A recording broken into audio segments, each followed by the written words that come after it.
Rochelle. If you're a rail fan in the Midwest, you've at least heard of it.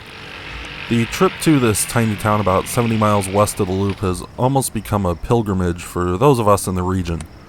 This is where the BNSF Aurora sub, the easternmost portion of the BNSF Northern Transcon, crosses the UP Geneva sub, the easternmost extension of the famous UP Transcontinental Railroad. With 20 trains per day on BNSF and 40 on the UP according to FRA data, there's almost always something coming through or about to. So on this Sunday we spend slightly over an hour, from 7 p.m. to around 8:15 p.m., at the park and see what we can capture. The park itself is owned by the city and was the first park in the U.S. dedicated solely to train watching. An on-site gift shop also provides your usual selection of railroad memorabilia, as well as bathroom facilities.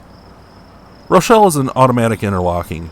This means that dispatchers can request the signal through, but until a train actually approaches, it will not get the signal. Because of this, neither railroad has the priority, and neither controls the diamond. The observation platform here has a speaker that plays traffic from the scanner in real time. It also hosts multiple webcams up on the roof. Further down in the park next to the gift shop is a set of searchlights. These for many years stood over the Chicago and Northwestern and later the Union Pacific. They came down in favor of the new signal bridge sometime around 2016, and one set of lights ended up preserved here. Unfortunately, nothing remains of the classic Chicago, Burlington, and Quincy searchlights that stood on the BNSF until sometime between 2011 and 2014. As we arrived almost exactly at 7 p.m., UP was running an eastbound manifest through, but I didn't capture any of it. At 7:08, as I was shooting B-roll, this signal on BNSF Main 1 all of a sudden changed. Approach medium.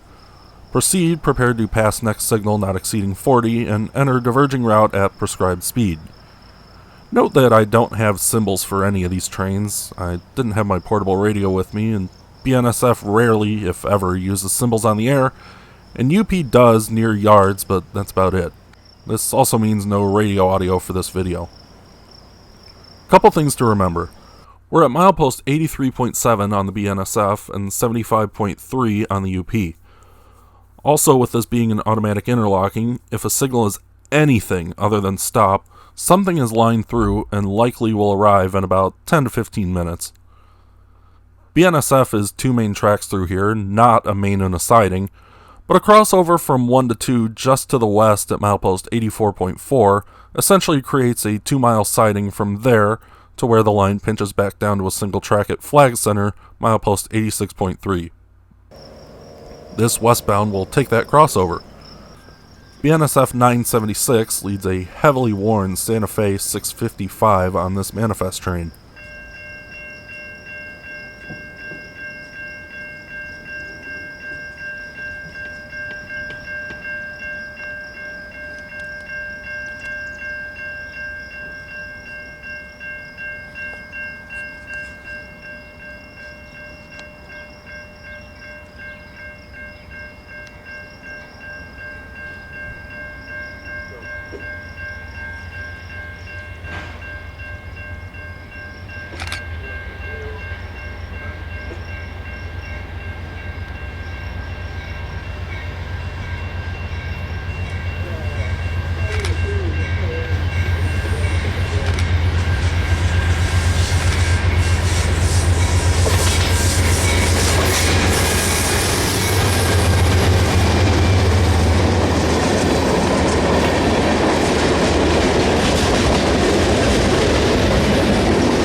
Not long after, we see why 976 was taking that unofficial sighting as an eastbound Z train blasts through its 727. These are the hottest trains on the line, and so 976 crossed over so that it wouldn't have to slow down to take the diverging route to Main 2 at Flag Center. I don't know the symbol for sure, but it's almost definitely ZSSE-CHC9 from South Seattle to Cicero, or ZPTL-CHC9 from Portland to Cicero.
Looking at ATCS monitor, I see UP has requests from both directions. A westbound stack train had stopped to the east of town to inspect their containers after it was reported there were open doors, and is occupying Main 2. An eastbound is waiting to come out of Global 3 just to the west of town, and also will be occupying Main 2. The westbound will need to cross over to Main 1 at Dement. First up is the eastbound. As it slowly pulls out of the yard, the westbound gets a clear over on Main 1. We soon realize this isn't actually leaving Global 3 and is apparently putting a train together as it proceeds to make several reverse and forward movements.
Westbound also passes by, but you won't see much of it.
I originally expected to stay about an hour, but as I was walking to the car, I saw BNSF had a clear on Main 2, so I set up over on the BNSF side. What I was not expecting was this eastbound stack on Main 1. I don't believe this was a Z train.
As the intermodal was starting to clear, I could see the westbound's headlight, but would the eastbound clear in time to see it?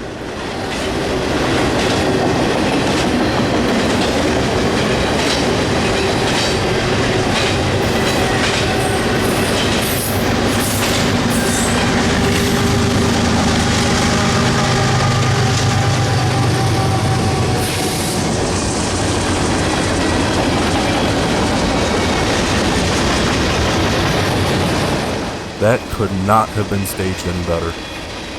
In very rapidly fading light, BNSF 8285 leads a long manifest.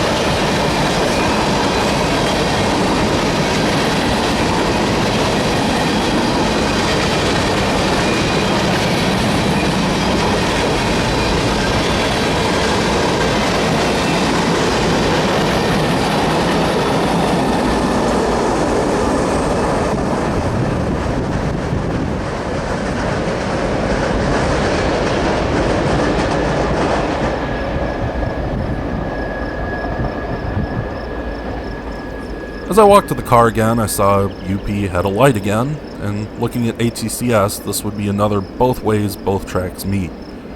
However, it was just getting too dark to shoot, I was hungry, and still had an hour drive home, so I headed out. In less than 90 minutes, we had 6 trains, 7 if you count the one UP was running when we arrived, and a little more of a wait would have caught 2 more. This is what makes Rochelle so special to a lot of us. A lot of people swore off the park when the fence was installed along the parking lot and the quiet zone was installed, but neither take away from the fact you're feet away from trains, and honestly, I enjoyed leaving the park with my hearing intact, unlike back in the day when you had to deal with. If you enjoyed the video, give it a like, and if you have any suggestions or comments, drop them down below. Also, you can follow me on Instagram at NEILRailFan, and I have a blog, the Northeastern Illinois Railfan.wordpress.com. I write up articles sometimes that don't really fit into video form, and you can go read about my recent trip to Bloomington, including a return trip on the new Venture cars that we chased a few videos ago. Links to both my Instagram and blog will be in the description. Coming up, you can expect a little different video with a pretty drastic change in scenery, but you'll have to wait on that one.